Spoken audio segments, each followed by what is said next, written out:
The first Easter. This is the story of the last few days that Jesus spent on our earth. Jesus was arrested and taken to Pontius Pilate, who was the governor. The priests said that Jesus was a bad man. The disciples and many other people said that he was a good man. Pilate had to decide who was right. It was very difficult. He just did not know what to do. Then he had an idea.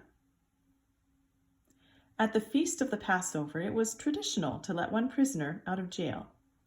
Pilate had two prisoners in front of him. One was Jesus, and the other was a very nasty man called Barabbas. He was sure that if he asked the crowd which one to free, they would choose Jesus. No one liked Barabbas. Pilate thought that this was the best thing to do. But he was wrong. The chief priests had been busy turning people against Jesus. The crowd shouted for Barabbas to be set free. Pilate was very shocked and turned away. "You have made this choice," he said, "not me." And so the Roman soldiers took Jesus away. "Hail, King of the Jews!" they mocked, and they put a crown made of twigs with sharp thorns on his head. But still, Pilate did not want to kill him. Once more, he took Jesus out to the crowd. He was met with angry shouts. "Kill him! Kill him!" the people yelled.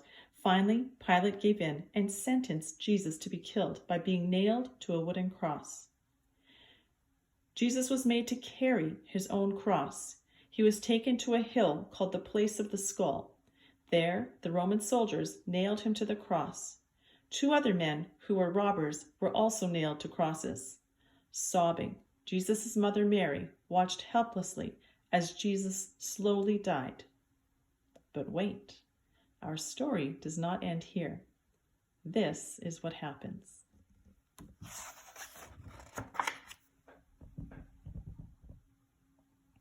Pilate gave the body of Jesus to a man called Joseph of Arimathea.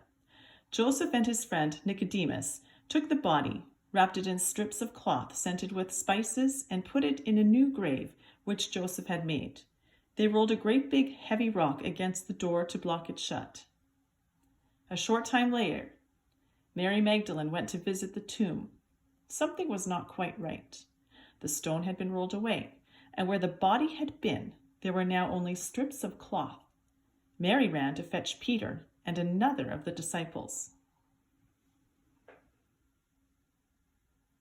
Sure enough, when the men reached the tomb, they found things just as Mary had said.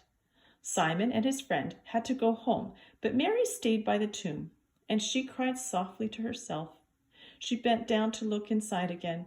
To her amazement, she saw two angels sitting where Jesus had been, their clothes and wings shining the brightest white. Mary looked around, and suddenly there beside her stood a man.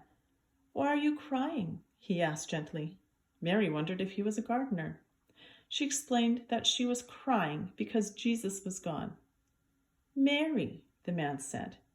Mary looked up into the man's face. It was Jesus. He was alive.